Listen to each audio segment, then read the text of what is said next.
विष्णु भगवान की जय हो, विष्णु भगवान की जय हो, माँ लक्ष्मी की जय हो, माँ लक्ष्मी की जय हो, माँ तुलसी की जय हो, माँ तुलसी की जय हो। किसी गांव में एक साहूकार रहता था। उसका एक बेटा और एक बहू थी। बहू कार्तिक महीना में रोज सवेरे उठकर गंगा स्नान के लिए जाती है। उसी गंगा घाट पर वो एक तुलसी का पेड़ रोप रखी थी। सुबह जल्दी जाते समय वो किसी भी पराया पुरुष का मुंह नहीं देखती है। एक राजा का बेटा भी सुबह सवेरे गंगा स्नान के लिए जाता है। वो हैरान हो जाता है कि मैं इतनी जल्दी उठता हूँ स्नान के लिए, लेकिन कोई तो है जो मुझसे भी जल्दी उठकर नहा लेता है। कार्तिक महीना के 5 दिन बचे थे कि एक दिन साहूकार की बहू तो स्नान करके माँ तुलसी का पूजा कर लेती है। करते हुए आपस से जा रही थी और उस समय राजा का बेटा स्नान के लिए आ रहा था। आवाज सुनकर वो जल्दी जल्दी जाने लगी, लेकिन जल्दबाजी में उसकी माला उनकी ओही पर नवलाखा हार छूट गया। राजा के बेटा ने उसकी नवलाखा हार उठा लिया और सोचने लगा कि जिस स्त्री की यह नवलाखा हार इतनी सुंदर है, वो स्त्री कितनी सुंदर होगी। जिसकी ये नवलाखा हार है वो 5 रात मेरे पास आएगी। साहूकार के बेटे की बहू ने कहलवा दिया कि मैं 5 रात आऊंगी, लेकिन किसी को साख भरने बैठा देना। राजा के बेटा ने एक तोते को पकड़कर पिंजरे में बंद कर दिया और गंगा किनारे पेड़ पर टांग दिया। बहू सुबह के समय आई, पहली पैरी पर पैर रखा और बोली, हे कार्तिक के ठाकुर राई दामोदर, पांचों पांडु, छठे नारायण, भीखुम राजा, उस पापी को नींद आ जाए। राजा के बेटे को नींद आ गई। बहू नहा धोवा कर माँ तुलसी का पूजा कर ली। जब पूजा हो गई तो चलने लगी तो तोते से बोली, सुबह सुबह तेरे गले डालूंगी हीरा, मेरी शाखा भरियो। बीरा सुबह बोला कि कोई वीर भी शाख भरता है क्या? ओ फिर बोली, सुबह सुबह तेरे पग घालूंगी, नेबर शाख भरियो। मेरे देवर सुबह ने कहा, ठीक है भाभी, मैंने तेरी शाख रखूंगा। वो तो कह कर चली गई। राजा का बेटा हड़बड़ा कर उठा और सुबह से पूछा, सुबह वो आई थी, कैसी थी? सुबह बोला, आभा किसी बिजली होली, किसी झलकेला, किसी कामनी गुलाब का सा रंग लगा। अगले दिन राजा के बेटा ने सोचा कि आज मैं अपनी अंगुली में चीर लगा लूंगा, इससे मुझे नींद नहीं आएगी। अगले दिन राजकुमार अंगुली चीर कर लेट गया। वो आई और भगवान से उसी तरह प्रार्थना करने लगी और राजकुमार को फिर नींद आ गई। ओ स्नान करके माँ तुलसी का पूजा करके फिर से आपस चली गई। सुबह जब राजकुमार ने तोते से फिर पूछा तो उसने वही सारी बातें दोहरा दिया अब राजकुमार बोला कि मैं आज रात में आँखों में मिर्ची डाल कर बैठूंगा। रात में वो मिर्ची डाल कर बैठ गया। बहू फिर आई और प्रार्थना की, जिससे उसे फिर से नींद आ गई।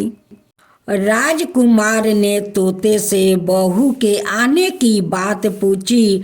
उसने फिर बता दी। राजकुमार अब फिर सोचने लगा कि आज मैं बिना बिस्तर के ही बैठूंगा, और रात को बिना बिस्तर के बैठ गया। जब वो स्नान करने आई तो उसने फिर से भगवान से प्रार्थना की और राजकुमार को नींद आ गई। जब वो नहाकर जाने लगी तो आंख बंद करके चली गई। राजकुमार जब उठा तो वो जा चुकी थी। आज मैं अंगीठी जलाकर बैठूंगा, जिससे नींद नहीं आएगी। फिर वो रात को अंगीठी रख कर बैठ गया। साहूकार की बहू आई और वो भगवान से प्रार्थना करने लगी कि आपने 4 रातें तो निकाल ली, अब यह रात और निकाल दो। भगवान ने उसकी बात राख ली और राजकुमार को नींद आ गई। जब वो नहाकर माँ तुलसी का पूजा की, जब जाने लगी तो तोते से बोली कि इस पापी को कह देना कि 5 रातें पूरी हो चुकी है। ओ मेरे मोतियों की माला मेरे घर भेजवा दे। सुबह जब राजकुमार की आँख खुली तो उसने तोते से पूछा कि क्या वो आई थी।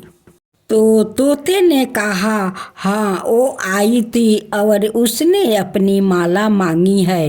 यह सुनकर राजकुमार सोचने लगा कि वो तो सच्ची थी, तभी तो भगवान ने भी उसका सत्य रखा। कुछ समय के बाद राजकुमार तो कोढ़ा हो गया। राजा ने ब्राह्मण को बुलाकर पूछा कि मेरे बेटा का शरीर क्यों जल रहा है। ब्राह्मण ने विस्तार से सारी बात राजा को बताई कि उसने क्या किया है। ब्राह्मण ने कहा कि इसने पतिव्रता स्त्री पर बुरी नजर डाली है, इसलिए तो इस रोग से पीड़ित हुआ है।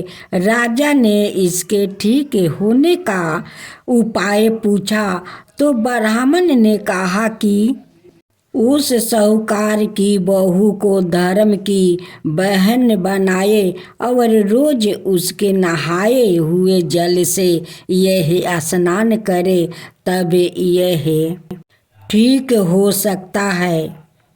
राजा साहूकार की बहू की माला लेकर साहूकार के घर गया और बोला कि यह माला आपकी पुत्रवधू की है, इसे ले लो और आपकी बहू के नहाए हुए जल से मेरे बेटे को नहला दो। साहूकार बोला कि वो तो किसी पराये पुरुष का मुंह तक नहीं देखती है, आप उसे इस नाली पर बैठा दीजिए। जब वह ऊपर नहाएगी तब नीचे इस नाली के पानी से आपका पुत्र नहा लेगा। राजकुमार ने ऐसा ही किया और कुछ समय बाद उसका शरीर चंदन सा हो गया। हे पच भिक्षु देवता, जैसे आपने साहूकार की पुत्रवधू का सत्य रखा, वैसे ही सबकी रखना। जो आपका कथा कहे उन पर अपना कृपा करना, जो आसपास का लोग सुने उस पर कृपा करना, जो हुंकार भरे उस पर कृपा करना, सबका ऊपर कृपा करना। हे पच भिक्षु देवता। पूनो नहाई पौना नहाई, पाँच रतन पाँच तीरथ पाँच भीखुम नहाई। अंधे का लाई है अमला यद के लाई है, लाई दमोदरी सांवला है जिसने सृष्टि रचाई है। राजा के घर में उतरी है पुत्री बन के आई है, राजा लाए है बियाहन की रानी बनाई है। चार चकर चार मकर चार दिया लाए हैं, मैं तुझसे पूछूं श्री कृष्णा जी कब निस्तारा होए है। जब आएंगे कार्तिक का महीना तब निस्तारा होए है।